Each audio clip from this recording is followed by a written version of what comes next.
سامعین اکرام، اگر آپ چاہتے ہیں کہ آپ گھر بیٹھے قرآن مجید کو صحیح تجوید اور تلفظ کے ساتھ پڑھنا سیکھ سکیں تو ہمارے چینل کو سبسکرائب کریں اور بیل آئیکن کو دبائیں تاکہ آپ کو ہر نیو آنے والی ویڈیو سب سے پہلے مل سکے۔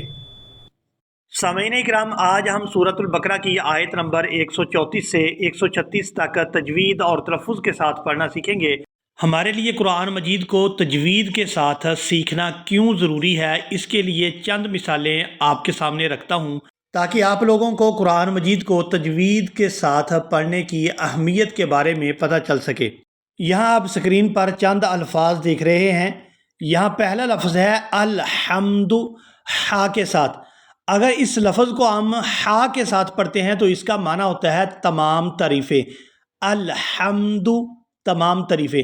اور اگر ہم اس کو بڑی ہا یعنی 2 آنکھ والی ہا کے ساتھ اس کو پڑھتے ہیں الحمد، تو اس کا معنی بن جائے گا آگ کی حرارت کا ختم ہونا یا موت کا طاری ہونا۔ یعنی دیکھیں کہ اگر ہا اور ہا کے درمیان ہم فرق نہیں کریں گے تو معنی کے اندر کس قدر چینجنگ آ جاتی ہے۔ اب دوسرا لفظ دیکھیں نصرن، یہاں صاد کے ساتھ اگر نصرن ہو تو اس کا معنی بنتا ہے مدد، اور اگر اس کو سین کے ساتھ پڑھیں نصرن تو اس کا معنی بن جائے گا گدھ۔ اور اسی طرح اگلا لفظ دیکھیں ذلہ، زال کے ساتھ اس کا معنی ہوگا وہ ذلیل ہوا، اور اگر ہم اس کو پڑھتے ہیں زا کے ساتھ ذلہ، اس کا معنی بن جائے گا وہ پھسلا۔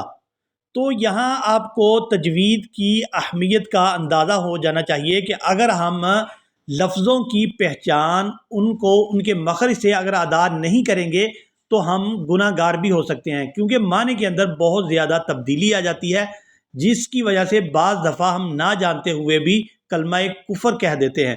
اب اپنے سبق کو شروع کرتے ہیں۔ اعوذ باللہ من الشیطان الرجیم، بسم اللہ الرحمن الرحیم۔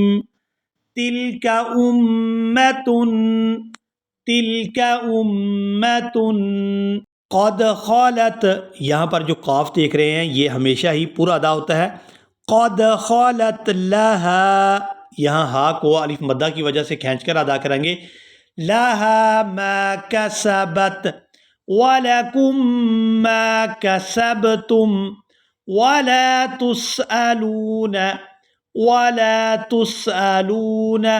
عما، یہاں عین کو میم مشدد کے ساتھ ملائیں گے تو غنہ کریں گے، اور میم کو جب دوسری دفعہ ادا کریں گے تو الف مدہ کی وجہ سے کھینچ کر ادا کیا جائے گا۔ عما كانوا یعملون، یہاں پر وقف کریں گے تو وقف کی صورت میں نون جو ہے یہ ساکن ہو جائے گا، یعملون۔ وقالوا كونوا ہودا او نصارا، یہاں صاد کے ساتھ اس کو پڑھیں گے، صاد کو اس کے مخرج سے صحیح طور پر ادا کریں گے، نصارا تہتدوا، یہاں دال کو واو ساکن کے ساتھ ملائیں گے تو کھینچ کر ادا کریں گے، تہتدوا۔ قل بل ملت ابراہیم حنیفا، یہاں پر بھی وقف کریں گے تو وقف کی صورت میں فا پر ایک زبر پڑی جائے گی، فا الف زبر فا، حنیفا وما كان من المشرکین، یہاں پر بھی وقف کریں گے تو وقف کی صورت میں نون جو ہے یہ ساکن ہو جائے گا، من المشرکین۔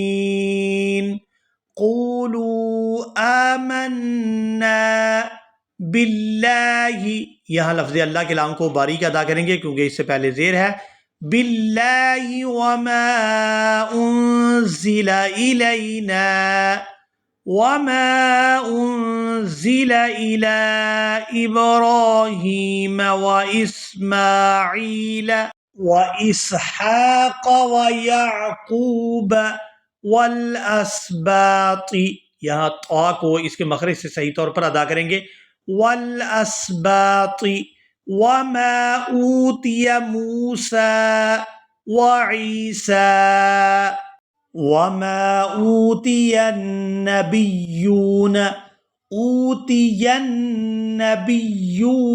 یہاں یا کو واو ساکن کے ساتھ ملائیں گے تو کھینچ کر ادا کریں گے، اوتی النبیون من ربهم لا نفرق بین احد منہم، یہاں حا کو ادا کریں گے، احد منہم، ونحن، یہاں بھی حا ہے، حا کو اس کے مخرج سے صحیح طور پر ادا کریں گے، وَنَحْنُ لَهُ مُسْلِمُونَ، یہاں پر بھی وقف کریں گے تو وقف کی صورت میں نون جو ہے یہ ساکن ہو جائے گا، لَهُ مُسْلِمُونَ۔